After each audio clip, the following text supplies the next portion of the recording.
But in this case, the bigger issue, and the one that I know that people who have just like, capitalist brain rot can't really wrap their heads around, is the fact that these corporations already have this power. Like, YouTube already has complete and utter control over this. And that's a huge problem. Like, we're talking right now about how scary it would be if the government were to come in and suddenly exude this kind of control over individuals. Well, the corporations already have that control. And corporations, well, there's no say there. They're complete 100% dictatorships, like from the top on down.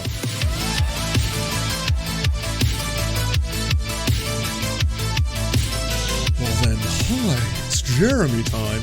I'm so curious. I just want to hear his take on this, because he's going to be talking about Bill C-610, which is a Canadian bill, which, surprise, surprise, the left opposes, but so does the right.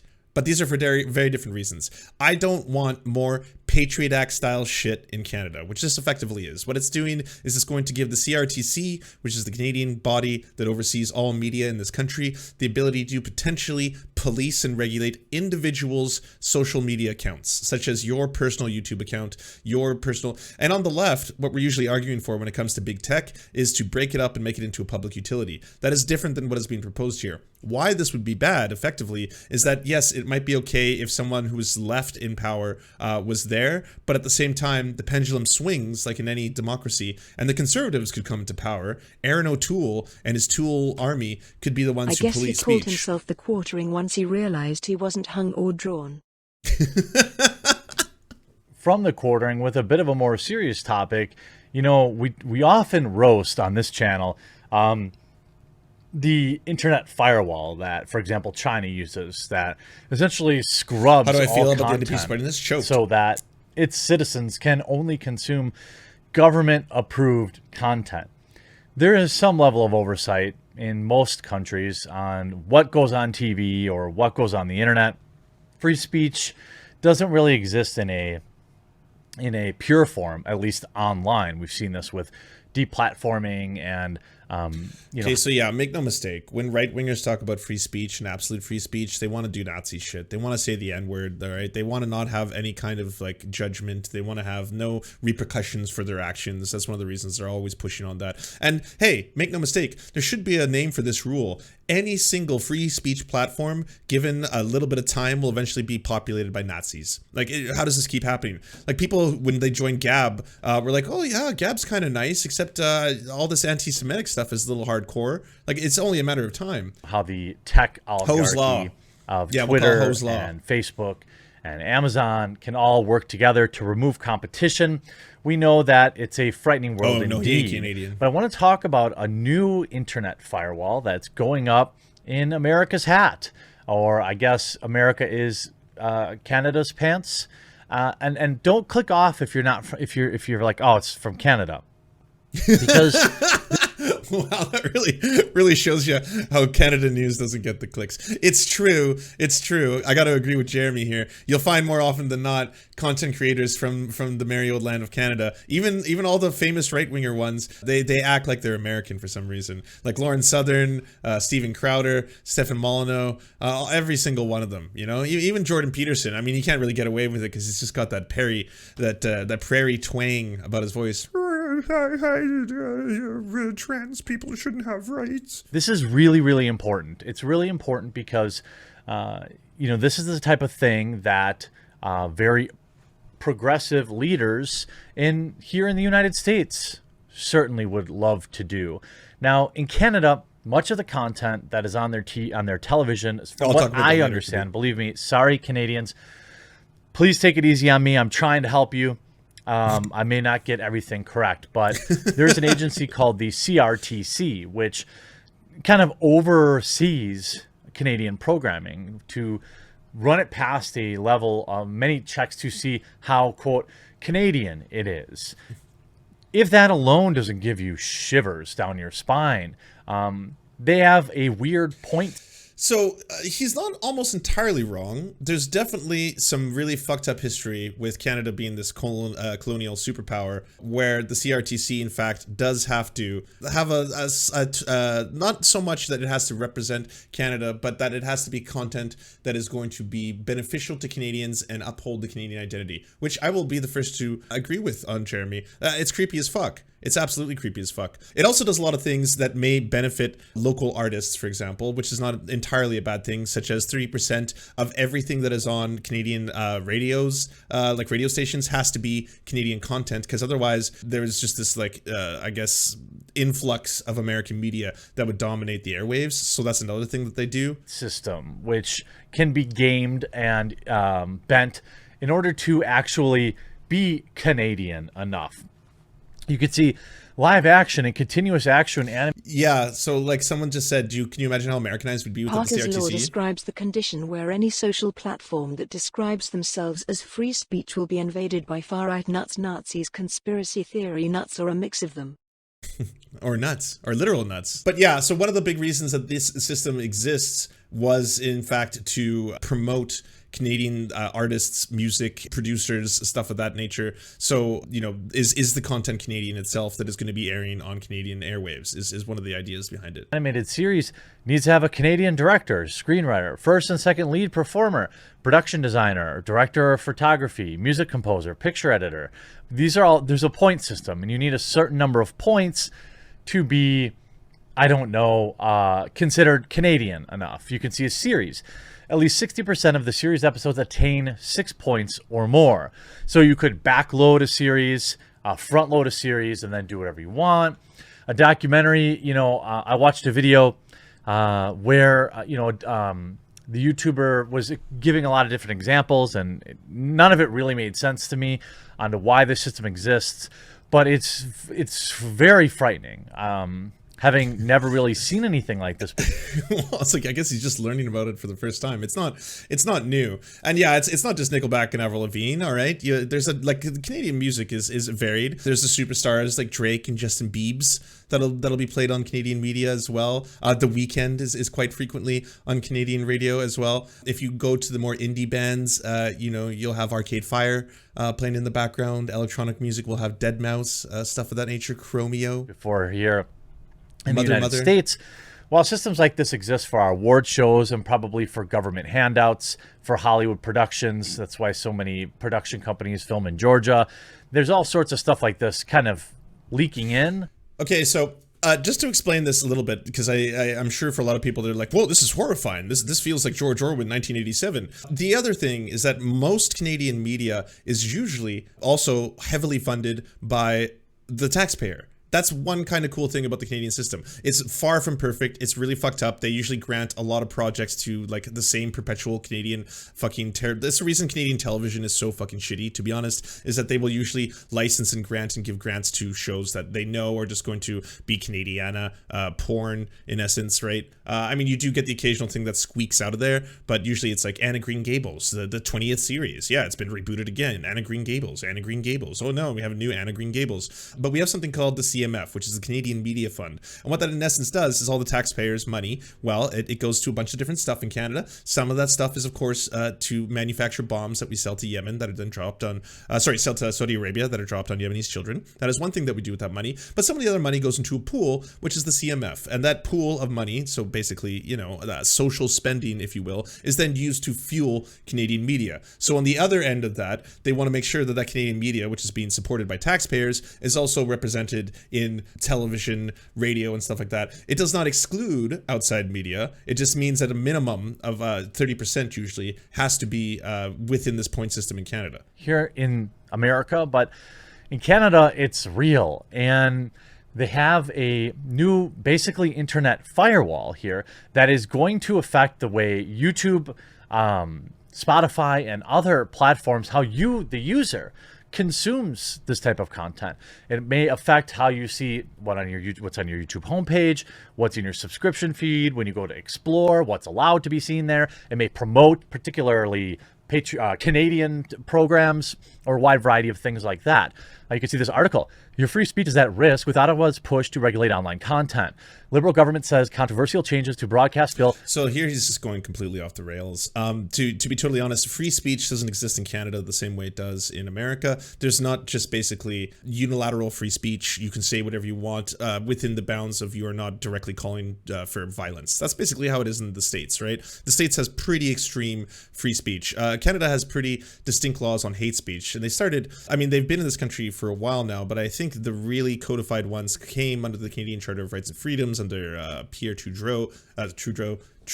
Wow, cannot speak right now. But anyways, one of the big reasons is that provisions had to be added, for example, to protect Indigenous peoples from hate speech, which was a really big problem in this country, as well as, hate speech and the bounds of hate speech in Canada.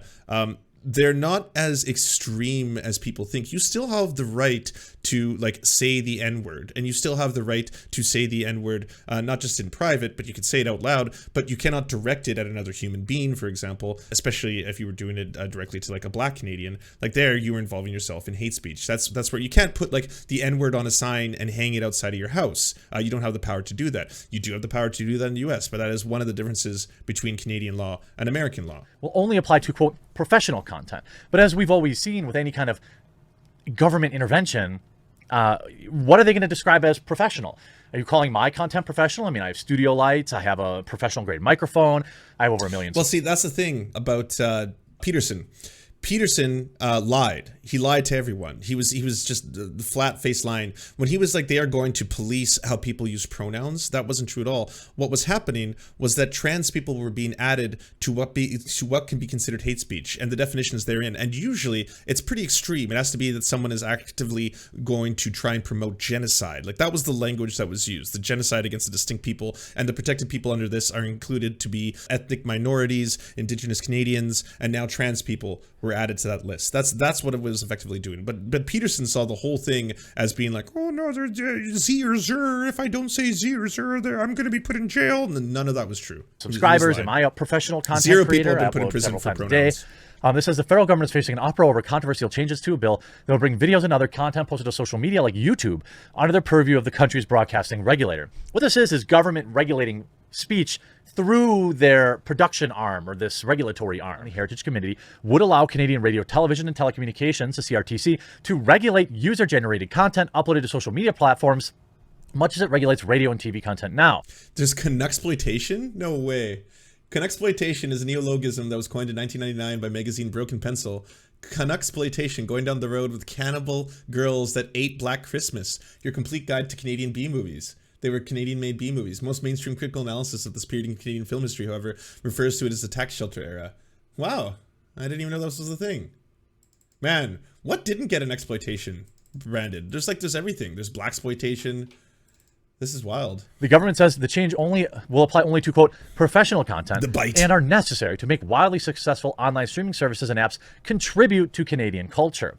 But critics, they argue they amount to an unjust infringement on the Charter of Rights guarantee of free speech. The Canadian Heritage Minister, Stephen Guilbeault, This is so fun watching him read the CBC. To the Canadian Media Fund. Now we're getting to what this may be about. An agency that funds Canadian programming. The CRTC regulated broadcasters are also required to broadcast a minimum amount of Canadian content and on radio and TV. What do you mean? Why wouldn't people be worried about this? Critics say of the amendment that it could give the CRTC the power to regulate the posts that millions of Canadians upload every day to platforms like Facebook, Instagram, Twitter, and YouTube. Michael Geist, a University of Ottawa professor and Canada Research Chair in Internet Law, said that those posts could be treated as, quote, programs which would allow the regulator to set terms and conditions associated with that content. Quote, the kind of speech that many Canadians engage in on these platforms is just basic fundamental freedom of expression and does not require and should not be subject to any sort of regulation or regulatory oversight by a broadcast regulator. Google, which owns YouTube, has also raised concerns. This potentially extends CRTC regulation to all audio and visual content on the internet. The company said in a media statement, "We remain concerned about the unintended consequences, particularly with regard to the potential effects of Canadians' expressive rights." Tier 1. Appreciate it. Gilbo. Visual Canadians. Yeah, well, that's how it starts, right? I guess y'all don't have the bilingual thing in America. Here's the thing with what the Court of Reading's talking about. I mean, he's not wrong that people should be concerned about this. I don't think the government purview over broadcasting should extend to personal individuals. I think they can extend it to social media companies. I'm actually completely fine with that. If they want to extend it to YouTube as an actual company itself. But if you're going to police individual accounts, you're going to police like an individual Twitter user account, then yes, that's why I think this is going too far. Also, it's being used as a broadening of kind of this new wave of we need to increase governmental supervision and reach in order to combat terrorism. It is not at all one of the things that is actually trying to strike at the heart of what causes things like people to go down the pipeline of terrorist activity, for example. It's a band-aid solution, and it's basically the same thing with the Patriot Act, right? The Patriot Act widely expanded the ability for Americans to not have to be involved in due process, to be able to lock people up because they were brown, or maybe brown enough, is the case with Sikh Americans, for example. It's a very dangerous governmental overreach. You don't want that in wherever you're living, you know? How do you counter that? How do you counter terrorism? Well, there's a number of ways you can do that. For example, we just labeled the Proud Boys as a terrorist organization in Canada. Effectively, it was dissolved. But these kind of networks are going to spring up and pop up all over the place. One of the big things when it comes to how do people become right-wingers? How do they become alt-righters? Well, it's twofold, all right? And if you want to look at this from a Marxian analysis, this would be the take. There's something known as a superstructure in which the culture is formed on top of things that give us these material conditions. Now, if this all sounds like gibberish and gibbery Jew or whatever you want to call it, I'll explain what that means. Basically, the material conditions are the monies, the things, the stuff, the capital, all of the things that we consider tangible, right? Wealth, equity, companies, corporations, stuff of that nature. That's what is giving, in essence, people power. The more capital you have in our current society, the more power you have. That's just the way this entire game works. We have this way where you can buy and own, sell capital under capitalism. So there's that. But then there's a societal structure that works on top of that. And then there's ways that we kind of try and change and alter society. That's what we usually reference when we're talking about things like the Overton window. What is acceptable and not acceptable today? Like back in the 1950s, it was completely acceptable to beat your wife and rape your wife. Like neither were considered to be that much of a taboo. Other things were also considered completely acceptable. Like you could be incredibly sexist, you can be incredibly chauvinistic, you could basically drink whiskey all day on the job and then drive home drunk, things of that nature. Well, society has changed quite a bit from then. Now, all that behavior would be seen as being kind of, let's just say, fucked up. So there's that. So if you want to change something as bad as right-wing recruitment, as well as how do we change people who are just becoming right-wingers in general, more often than not, it's because their material conditions, aka their lives, are turning more and more to shit. Because, of course, under our current system, there's more and more people who are suffering. They have to work more jobs. They have to work jobs they don't like. You have to work jobs which are part of an app economy. In America, your healthcare is dependent usually on your work. So if you're not working, you're also not getting healthcare. You can go bankrupt from those kind of things. If you continue to shit and piss on people and make their material conditions in their lives worse and worse and worse, well, then what is going to happen? They're going to be looking for solutions and answers. And oftentimes, those people who have the solutions and answers are the baddies. That's why you get things like fascism. Fascism comes about usually when there's a strong economic downturn, such as the Great Depression, for example, and all of a sudden a lot of people go broke. When a lot of people go broke and a lot of people are jobless and a lot of people are angry and looking for answers, they will turn to strong men, aka in quotations there, who are going to offer them answers by othering another people. They're going to be like, well, I have the answers for you. The answers happen to be the Jews. Yes, it was the Jews all along. It was the Jews that took all your jobs and money and made the economy collapse. So clearly what we have to do is exterminate the Jewish people. So that's going to be this whole program. Let's start doing that. You know, let's put me into power. I'm going to now take power and I'm going to rise in the ranks. And yeah, we can all be united in a common cause. Does not address the underlying problem, though, that I mentioned before, that's continuously going to keep perpetuating itself, which happens to be capitalism. That's why it keeps happening. That's why these cycles keep happening.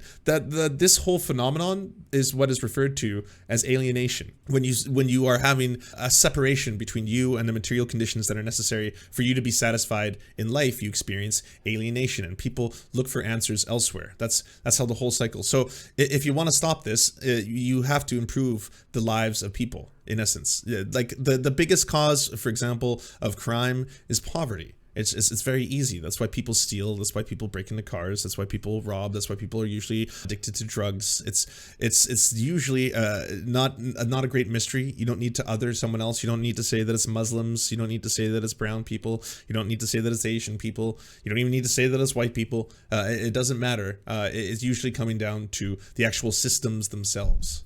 That's how the whole thing works. call me cynical, but I don't see politicians actually fixing this anytime soon. My biggest fear is why we get more politics later. The Canadian Overton window is so far right it seems to resemble the US's. Oof, I would push back on that. It's definitely right, and much further right than I would ever want it, but I wouldn't compare it to the United States. Like, a conservative in Canada would be seen sometimes as a radical Democrat in some respects in America. Like, no conservative in Canada is ever going to be effectively pushing for limiting access to abortion or shutting down Canadian healthcare, public healthcare, anytime soon, because they know it's not politically viable. Like, it's just not gonna be a thing there. For anywhere else, me as a YouTuber, I have a large Canadian audience. This is why I'm trying to cover this and amplify that. Bill C-10 needs to not happen, but unfortunately, it looks like as of today, they don't care. This as of, I'm sorry, where's the newest one? This April 30th, Heritage Committee will not reverse change to Bill C-10 despite public outcry. Liberal and opposition members of Parliament split along party lines Friday while discussing the public outcry sparked by the adoption of the new amendment to Bill C-10. The bill, sponsored by Heritage Minister Stephen Don't Care, is intended to update the Broadcasting Act to better reflect how people and companies use the internet, including social media platforms. So what they're saying is, we already control what's on the TV, but people aren't watching TV as much anymore, thus we're losing control. Now, I understand that it's convenient to immediately ascribe malice here. And I think that that's completely fine when talking about any type of government agency infringing on the content that its people consume. This is mind-boggling. The government says legislation is designed to regulate platforms like YouTube and Facebook in the same way as conventional broadcasters. In those Except in New Brunswick, where it's happening right now. Oh, really? It's happening on the provincial level. I wasn't aware. That's fucked up. Yeah, but usually the federal conservatives do not touch those two things. Distribute video content or music to Canadians. Why do you think that YouTube, Spotify, podcasts, and why do we think that these platforms are one of the big reasons they're famous or popular? I'm sorry. It's because the content that is available here is not what people are getting on TV. People, let's say, want to consume news from independent news sources. Let's say a show like Stephen Crowder or Ben Shapiro. Certainly you could argue that these are quote unquote professional broadcasting services. Is Canada going to then want to regulate those? What about Joe Rogan? Joe Rogan is certainly a professional broadcast. Is Canada going to regulate that? Yeah, I mean, this one's really tough because for most times the quartering is just so bafflingly on the wrong side of history that it's just very easy for me to be like, yeah, no, that's not true, and here's the science. Whereas in this case, he's skirting over the right things for the wrong reasons. He basically, like most conservatives, wants protection for him and his friends in conservative thought. But they're very, like, they are the biggest snowflakes you'll ever meet in your life. I get no faster blocks than I do from conservatives, especially the free speech crowd. Like Dave Rubin, oh yeah, the marketplace of ideas. He'll ban you or block you so quickly. He doesn't want the free marketplace of ideas. So they're really happy making and creating their own safe spaces. The problem is, unfortunately, their safe spaces usually fill up with Nazis pretty quick, and they're like, oh well, why does every single one of you always ask about the question? But in this case, the bigger issue, and the one that I know that people who have just like, capitalist brain rot can't really wrap their heads around, is the fact that these corporations already have this power. Like, YouTube already has complete and utter control over this, and that's a huge problem. Like, we're talking right now about how scary it would be if the government were to come in and suddenly exude this kind of control over individuals. Well, the corporations already have that control. And corporations, well, there's no say there. They're complete 100% dictatorships, like from the top on down. All right, it's the CEOs that make all the decisions at the end of the day. They're behooving to their shareholders. They have a fiduciary responsibility to increase the value of their shares. So at the end of the day, their decisions are usually going to be economic ones. That is a monstrously huge problem. That in and of itself should terrify the same crowd who were like, but my free speech.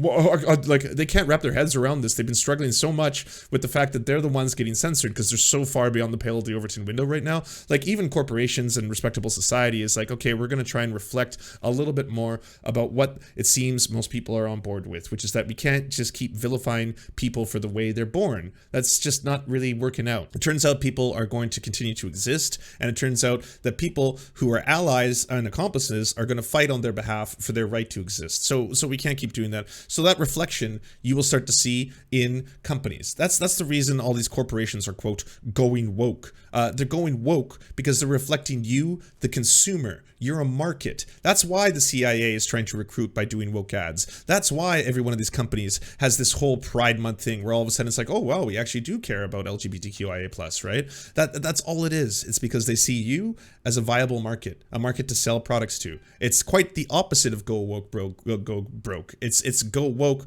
to keep making money. That's ultimately what it is. What about my content for my Canadian activities from its provisions? What it used to read was, this act does not apply in respect of programs that are uploaded to online undertaking that provides a social media service by a user of the service.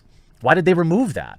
This is frightening to my Canadian viewers. I stand with you. I can foster maybe 1 to 2 of you, but you're going to have to bring some Freedom 35 with you, and some maple syrup, and what are some other Canadian stereotypes? I don't know, some good fishing tips. I hope you. I'm Canadian. I don't know what Freedom 35 is. Is that like a drink? Is it American sailboat? No, that can't be what he's talking about. Oh, it's a Trailer Park Boys reference. Ah, okay. Freedom 35 was a dope growing operation. Gotcha. It's been a while. I ate up the first 5 seasons of that show, and then it just became the same thing over and over. I couldn't do it anymore.